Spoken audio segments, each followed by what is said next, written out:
currently a software engineering intern at Google. Growing up, I didn't really know exactly what I wanted to do. Literally did not know a single thing about coding. I love TypeScript. I mean, it's a great language. Definitely tricky when you get to like the complicated types, but on average, it's way better than JavaScript. But yeah, the cool thing about Chelsea Market is that, you have the market downstairs, but everything above is pretty much Google owned. So most people, I think it's definitely interesting to think about. Like, people are just doing the everyday stuff, and then they have like all these engineers on top of them. Right? So not even knowing, right? Yes, exactly. That's cool. Yeah. Actually, last night was the first time I was back on Twitter for 1 whole year. So I've been boycotting Twitter for 1 year since they changed the name to X. And now, all I'm thinking about is Twitter in my back of my mind, so I can't get the name out of my head. Is this the type of job that you want, like full time? Absolutely.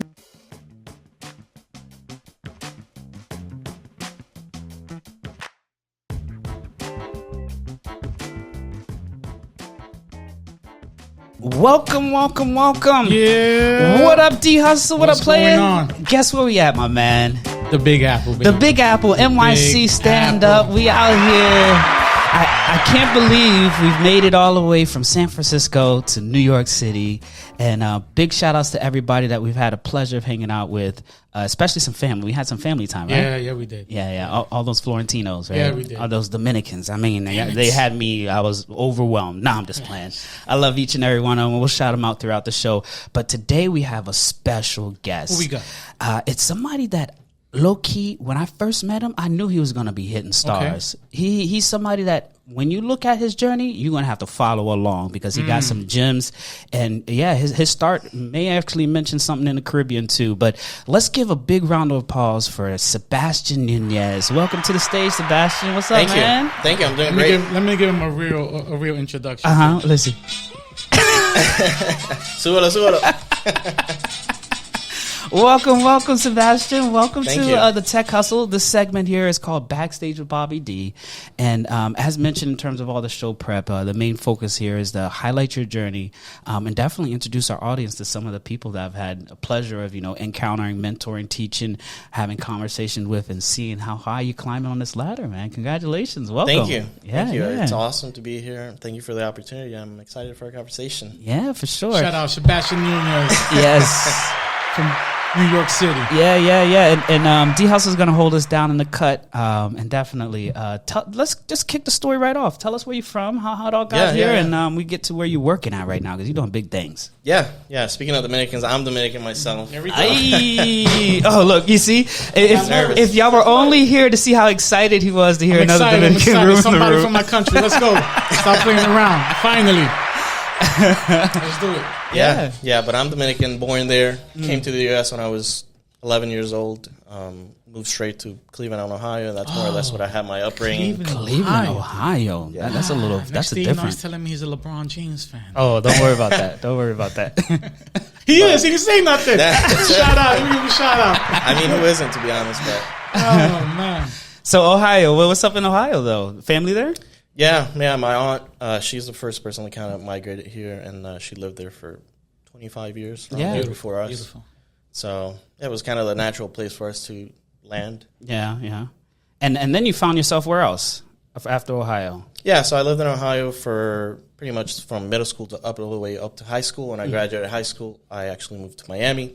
Now he go from Dominican Republic to Ohio, right? Wow. And then can find his way back to Miami, which is basically extension of the Caribbean, right? Would you say? Yeah. It was mostly my mom. She wanted to move to Miami. We have some other family there. Yeah. And she was kind of tired of the cold, and I was like, I wouldn't blame her. So that's usually what it does. Big shout out to mom. Thank you for getting him out of there. Cold brings you everywhere out. Yeah, so what's up in Miami? What you went to school up there? Or down there, rather? Yes, I'm currently studying computer science at FIU. Ooh. So go Panthers out there. Big shout outs to FIU. That's by far one of the best engineering programs we have in this nation. Like, seriously, I've talked to a lot of students around the country that goes to different schools, and FIU is definitely at the top of the list, in my opinion. Big shout outs to FIU. Shout out to FIU. Yeah. So studying computer science. So how did you get into computer science or engineering like that? Yeah. So I started it kind of in high school. Growing up, I didn't really know exactly what I wanted to do when I graduated, but kind of at some point, a friend of mine, he was like, "Oh, you should maybe take this computer science course. he saw what I was good at, science, math. So Yeah. I was like, sure, I literally did not know a single thing about coding or anything like that. So I took that intro to computer science course in like my junior year, and then I liked it. Really liked everything about it, actually, specifically kind of the more like JavaScript front-end development side of things. That's where you're sitting at. Yeah. At this point, I would call myself more on the full stack level, but it was a great place to start. Kind of the following year, I took a Java class, like AP Computer Science A, had a great instructor, crushed it, and then after that, I was like, I want to do this. I did my research, and I was like, yeah, I'm down Locked for it. in. So That's what's up. Congratulations on that. And the cool thing is that you actually found some passion behind it and joy, right? Rather than, I want to get into it so I can make $1 billion type stuff, but versus like, hey, I actually really like this. And then being a front end developer with JavaScript, you got to be really, in my opinion, like artistic a little bit, because you're really putting together the visual of the internet and putting it all in code, which is really cool. So JavaScript was your first programming language?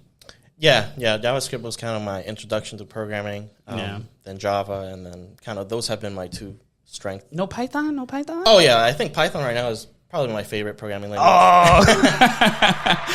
Let's give a big round of applause for Python. Yes. He said it's one of your favorite programs. Yes. One of my favorite programming languages also. It's very phonic in the way that it's written and read. Exactly. And there's so many libraries that you can do everything. And then, over time, it just becomes easier to manage because it's not so many construct, so many object-oriented program can be cool, but sometimes it just gets a little confusing, especially with Java and how it could get stacked up. But in general, they're all great programming languages. But if Python is something you want to learn, develop Python. Go find out. You'll see what I'm talking about. Definitely. So FIU. So tell me a little bit about FIU. So are you in the init program out there? Don't they have like an init? Yes. Yeah. Yeah, init. Actually, that's kind of how I was introduced more into the internship world and like how to actually break into tech, because kind of my first year, 2 years of computer science, I didn't really understand, since my family, doesn't have any tech experience. I'm like first generation college student. Yeah. And specifically in tech.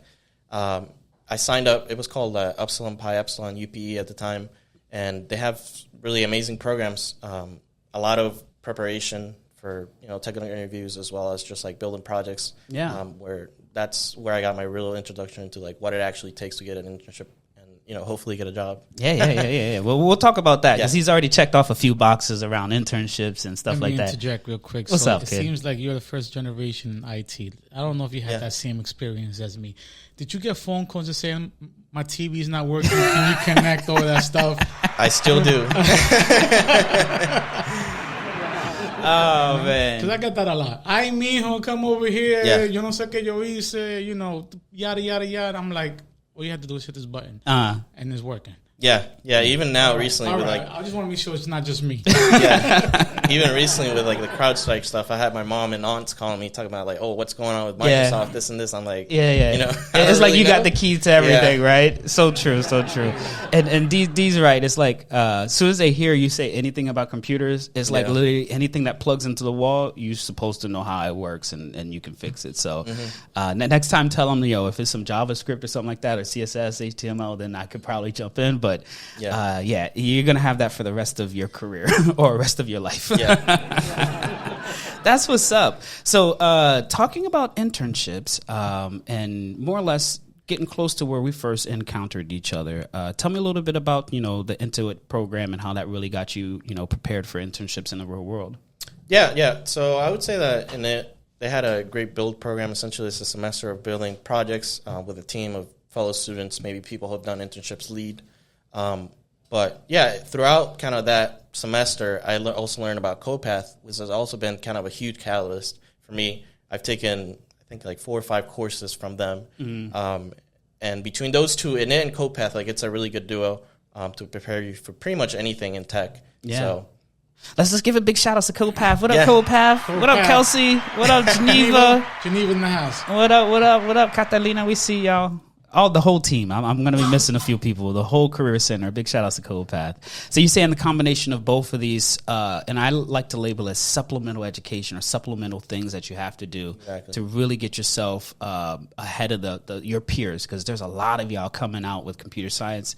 FIU has a great campus, a great student body, so you still have that competition even at your own school. And adding these supplemental education things always give you that upper hand. So big shout outs to you, man, and really piecing that together, because thank you. I think that really did open up an opportunity for you to intern at a really cool company. I mean, I don't want to say it out loud, but I'll let Sebastian mention it. So were you interning this summer? Yeah. I'm currently a software engineering intern at Google. Ooh, pause. Let him say it again, because he's getting a little nervous. Say it with your chest out, player. So I'm currently interning at Google. That's what's up. And this opportunity in terms of interning at Google and really getting a chance to be exposed to it, how has that changed your perspective of computer science and all that? Yeah, I think I was definitely kind of thought I was prepared, but it's a different type of beast, especially with like the big tech and corporate world in general. But it's been fun. I've been learning a lot. Definitely had a lot of support. Within my team, management, and even outside from CodePath. I was talking to Catalina pretty much like every 2 weeks, leading up to the internships and doing check-ins to make sure that I have a strategy and a plan going into everything. So it's been great, amazing. I mean, pretty much everything that I expected plus more. Oh, that's what's up. Big shout outs to this internship. And one of the cool things that I like about the opportunity that you have is that you're getting real exposure to it. Not just like, hey, this is what it's going to be like or could be like. No, this is actually what it is like. Exactly. And I have a question for you, because in our industry, unfortunately, we use this service or tool to measure proficiency for potential candidates, which is called LeetCode. Yes. But my question is how much leak coding have you been doing in terms of your role at Twitter, and how much does it really apply? Not at Twitter, at Google. Oh, I'm sorry. Look at me. I'm over here trying to get this guy an internship. Yeah. I'm sorry. Internship at Google. I apologize. But how has LeetCode really played a role in any of that?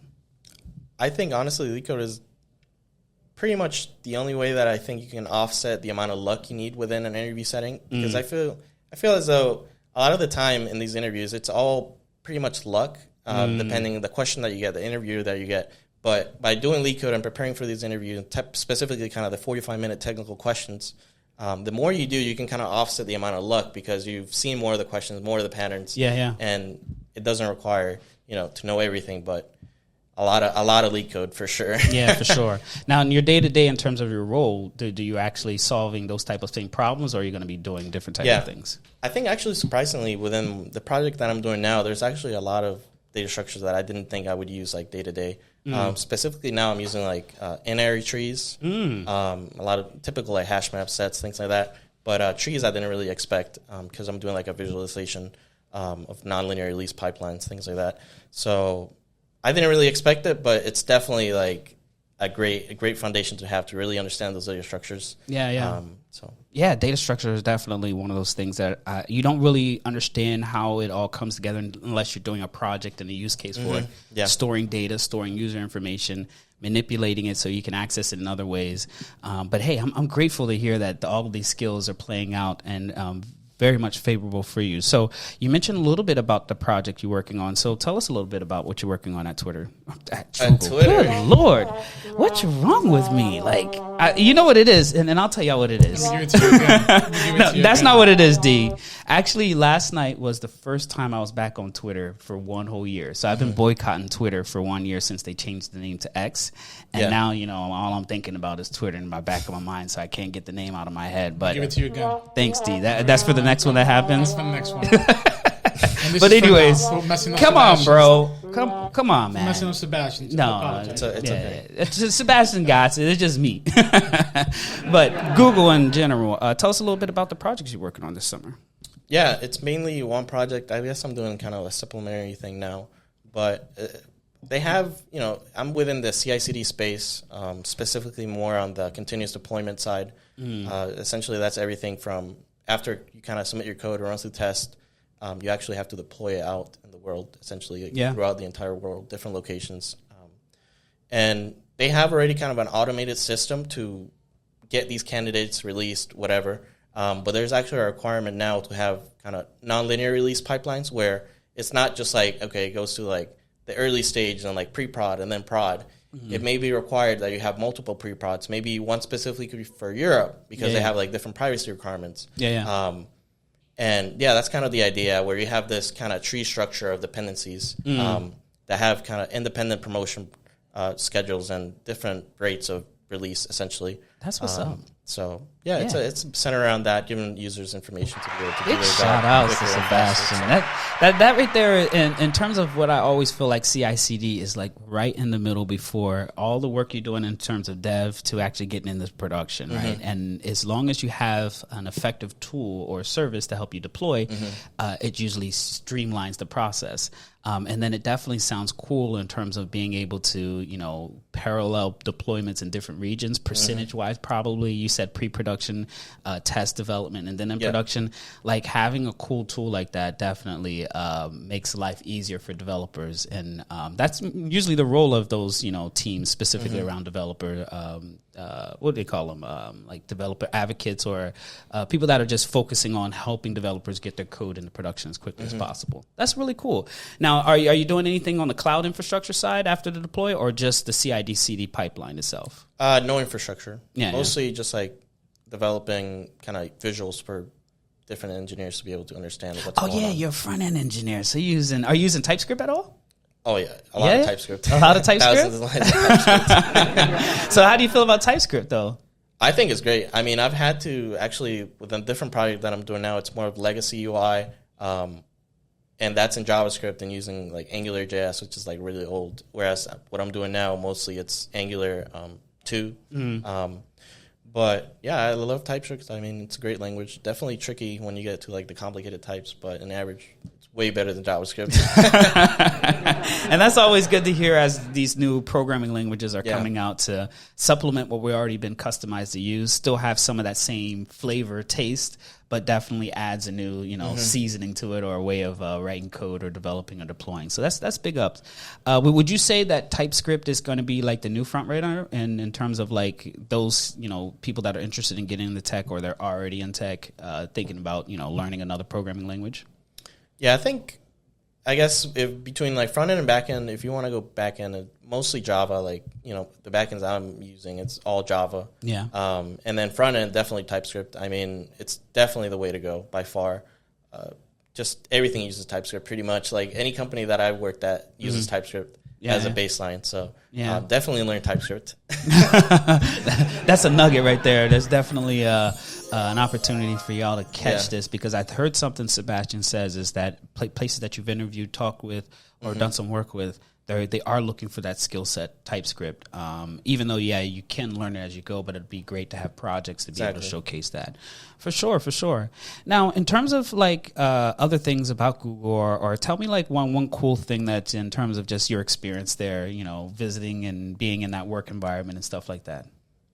Yeah, I think definitely the office space is something that shocked me. I had been to previous like Google offices, but in New York specifically, given kind of the constraints in space, they essentially have like the main building. It's like this massive 16-floor block, like a whole width and then a whole block the other way. That used to be like the Port Authority building.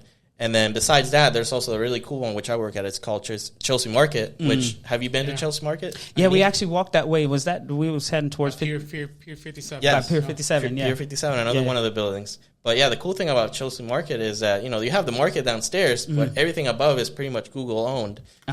So most people, I think it's definitely interesting to think about. Like people are just doing their everyday stuff and then they have like all these engineers on top of them. Right? So not even knowing, right? Yes, exactly. That's cool, man. That's cool. Little doors. There's a whole bunch of gates. Everybody, it's like, what is it?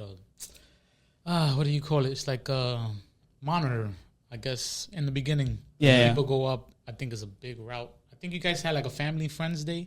When we went there, it was midweek last week. When we went to Pier 57, there was two separate entrances, one for us to go to the market and then one for the Google entrance. And they had like a bunch of kids and parents there. So I was like, they're probably doing like a bring your kids or bring your family to work day type stuff, which is always really cool when you work in these, Silicon Valley, tech startups or companies as established as Google. And yeah, man, office spaces in terms of their locations. We were actually out in Mountain View the other day too, so we got to see their campus out there. And I tell you, man, y'all definitely Google are making investments in the workspace, but also creating an environment for you to be creative, because I guarantee you that really helps amplify your creation. Does that give you that vibe? Yeah, I mean, I'm somebody who more or less works out of my computer, pretty much the same size as what you have there. Yeah. So that's one of the benefits. I don't need like another monitor. Some people have like 2 monitors, so they're always just like stuck through the desk. Yeah. But I've kind of developed a workflow around just my computer, so I can just go sit around wherever, actually, like go out to one of the top floors or out on the balcony and just think, relax, do some work. So yeah, that creative space is something that when I worked at Twitter, that's the only time I'm using the right way. That really just helped me, be creative. Because like you said, it wasn't like I was tied down to a cubicle, which is a normal Fortune 500 type thing, or even this space here, this area I have to be here. I used to go to the cafe, and every Tuesday at 4:00, I'm there, chilling, and everybody knew that was my chill spot. It ultimately became a way that people really was able to mingle and connect with people outside of just a normal day-to-day. And I used to do like development type stuff. Like, hey, if I'm working on a project with another team, I was like, yo, come to this spot at this time. We're going to be chilling here. We're going to be working on this. And it just made life so much more easier for me to like get my creativity out. So I'm happy to hear you really experiencing that. That's what's up. Now, you're interning at Google. I always say that internships are like, is this the type of job that you want, right? Yeah. So my first question is this the type of job that you want, like full time? Absolutely. I love that, right? And then just putting that out there in the universe is like, what are your plans? What are your goals? What is the future looking like for you? Yeah, I mean, I'm about ready to graduate from FIU, so I'm hoping to finish strong with the internship. I have one more semester of classes left, so whether it's, pretty much my goal right now is graduate in December and get a full-time job. And then keep working at it, right? But yeah, surprisingly with like everything, all the timelines, it's kind of crazy where I'm doing the internship now, but like full-time recruiting has already started. So I'm doing like applications and all this other stuff while working. So definitely interesting. That's the nugget. You see how he's doing it? Listen to it. Say it to them again, because they didn't hear. So yeah, usually you have to be careful with the kind of recruiting timelines because a lot of the time they start pretty much a year ahead of time. So yeah, you have to stay on top of things. Yeah. Well, first of all, congratulations on graduating. Thank you. I'm very excited. Yeah. So you're already there. Don't worry about it. And second, thank you. Huh? In second, you don't have a second? I got a second for him. Don't hit him the second. Yeah, the second one. Doing your thing, player, out here in these streets, man. Killing it in these streets and these opportunities. And you are right. You got to stay on this hustle, and you got to be ready to go. As soon as the bell rings, you got to be the first one in line. And one thing that I would say, this opportunity before you leave and letting them know, like, I'm looking for a full-time opportunity, right? And my work speaks for it. I'm trying to, get something before I even leave type stuff. So I always do want to encourage you, with your managers, your mentor, and whatever that management chain over there is, just to emphasize, your interest in making this a full-time opportunity. Because I've had too many times people leave and then they send me a message, hey, I do want to work there. And I was like, but when you was here, you didn't say that. Like, we didn't even know. I thought you wanted to go see some other places. But, hey, it happens. It happens. Now, in terms of, like, let's say we push the calendar out 5-10 years from now. Well, where do you feel like you're going to be at? What are you aspiring to? And what are you, like, working towards? Yeah, I think long-term, well, even initially, I kind of thought that at some point I wanted to go into more of the product management side. So I saw more or less just like doing development maybe like 5-7 years and then move over to more of the product / like management side. But right now I'm happy where I'm at. I've definitely even gotten to experience where as a dev you get a lot of kind of, what's the word that I'm looking for? Responsibilities just in general. So you don't have to just like be coding away at tasks that somebody gives you. You can actually go and seek out scope, seek out features. And then, of course, you have to get them validated, maybe through like UX research, things like that. But as a dev, you actually get a lot of opportunities to do product side things, just like organization, which I like. So I'm very happy. So five years out, I see myself probably like a senior software engineer. Oh, look at my guy. So, Put it manifested. There we go. There we go. Working towards staff already. So, yeah. That's what's up. And you are right. That's one thing as you're going in your career. Just always keep an eye out for opportunities because you might find passion in other lanes. Such as product, because I've known a lot of software engineers that have transitioned into product because they really want to be like close to the client to see what they're doing and help influence the implementation or features that are being developed.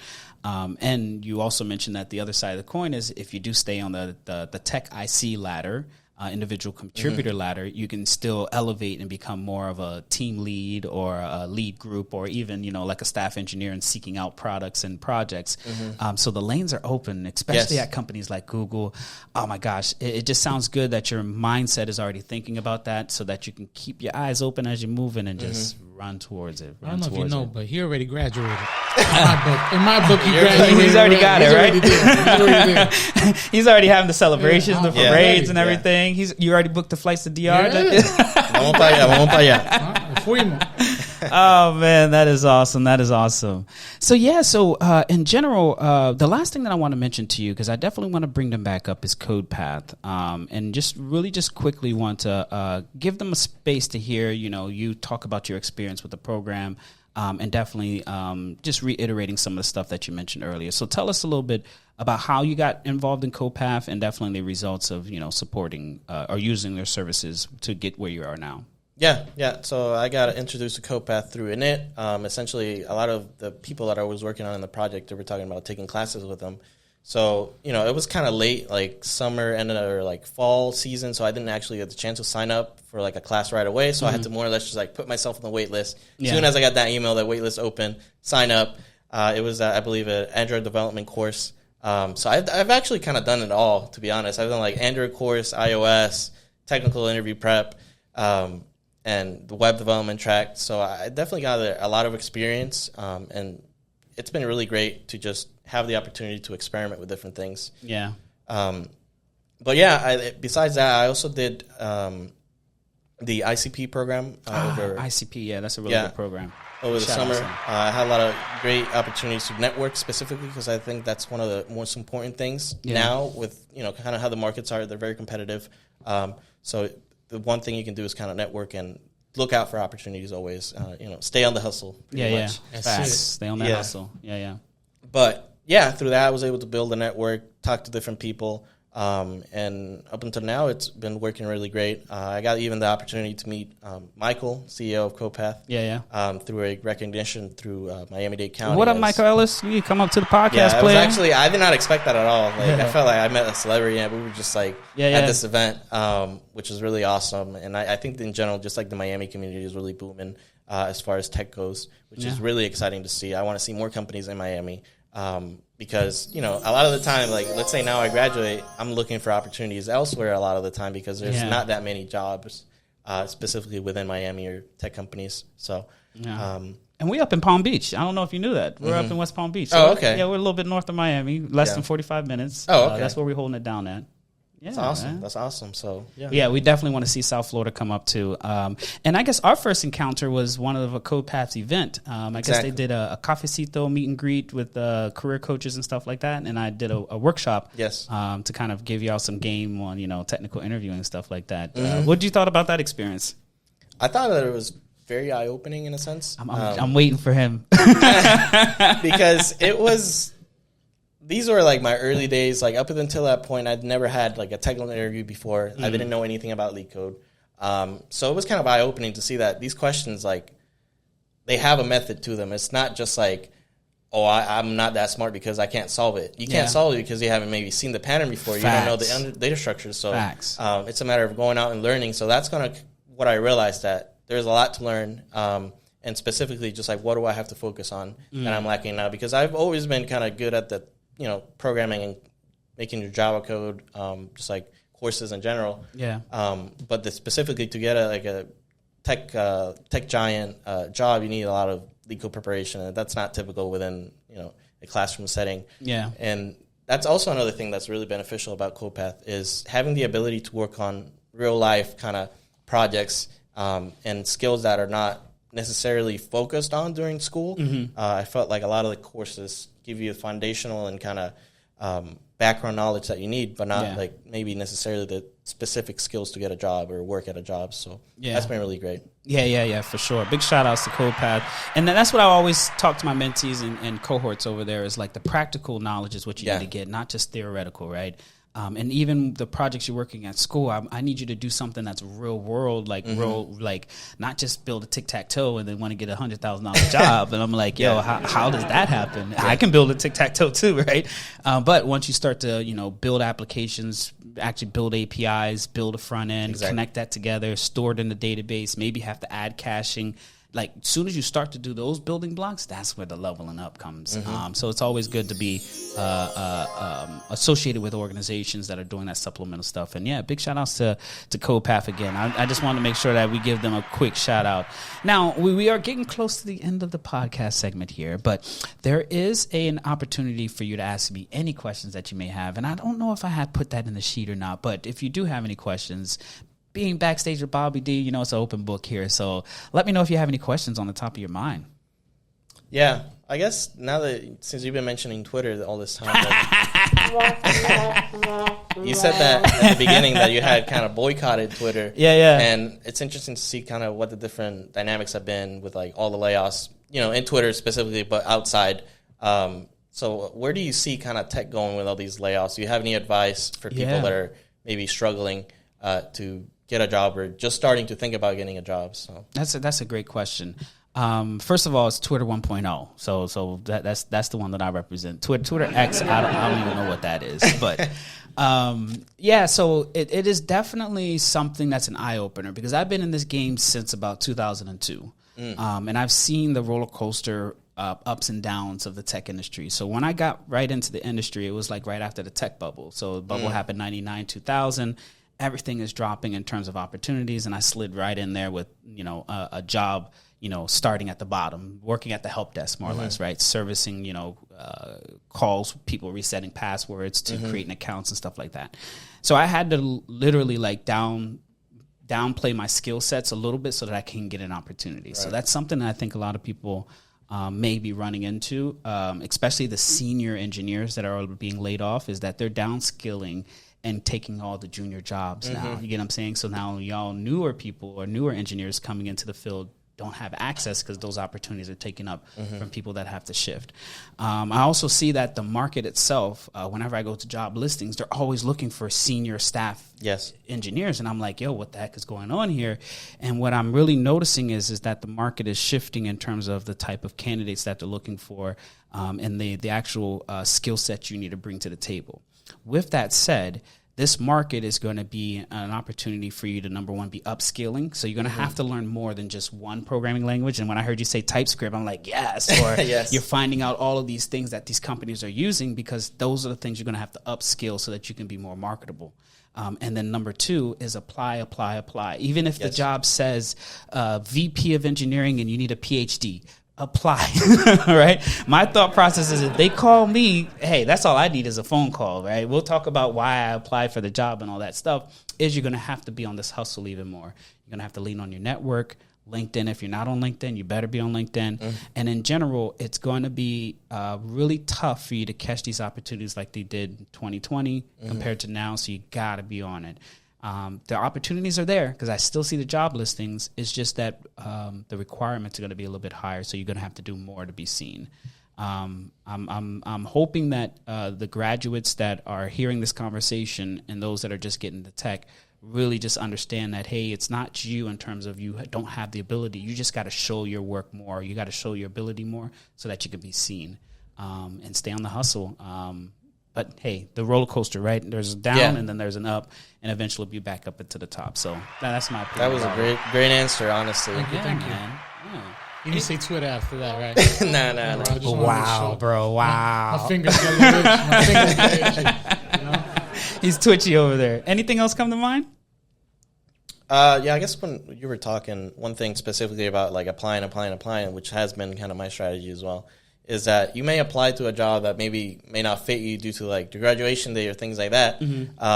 But even I have experience where the recruiter is like, oh, you don't apply for this one, but this one that I have open works better. So you kind of get redirected that way. Facts. So, yeah, I think that's one of the best strategies right now. Just apply as much as you can. Look out for any opportunity. It doesn't matter what the company is. Even if you don't want to work for them, maybe you get an interview and it's good practice. Facts. So, Yeah. Big shout out to you, Sebastian. Giving out real knowledge out here. Real knowledge. Well, I want to first of all say thank you so much for pulling up and hanging out with us. D Hustle, you gonna cue up the music, kid? Yeah, definitely. Yeah, let's see. Oh my guy. And the other thing is that you don't know is my wife is Dominican. Oh, she is? Oh, yeah. Oh, that's awesome. So you know I'm a bachata, merengue, all, you know. When I go to the parties, they looking for me. See. D Hustle awesome. and his moves that he's making. He's feeling himself. Yeah, you know. But you know what? YouTube is gonna kill us on this right here. Yeah, we'll see. Cut it out. We're still gonna play it. I don't care. But yo, Sebastian, again, we really do appreciate you pulling up to the Tech Hustle Backstage with BobbyD. How you enjoy your time, man? I thought amazing. I mean, I didn't know what to expect, but everything was flowing. So I appreciate you giving me the opportunity to come out. Of course, man. And keep hustling, keep on it. Tell FIU I said what's up. Tell Google I said what's up. Tell them I've been calling them Twitter for a little bit, but whatever. That's just only on certain days that happens, especially when I'm back on it. But for seriously, thank you so much for pulling up. We're traveling the country, so you'll definitely be seeing some more of this. Let me close it out with the audience, and right before we leave, turn it up even more, Turn it up. Yeah. Yo, thank y'all so much for tuning in to our next episode here at the Tech Hustle Backstage with BobbyD. We had our guest, Sebastian. And let me tell you, if you didn't catch it, press that rewind button, listen for that special sound. What's that special sound, D Hustle? Hold on. That's not the one. D Hustle guys is set up for us. Always, we really do appreciate y'all pulling up. Catch us in our next episode coming up soon because we got a few more guests here in NYC. Thank y'all so much. Holla at your boy. It's BobbyD.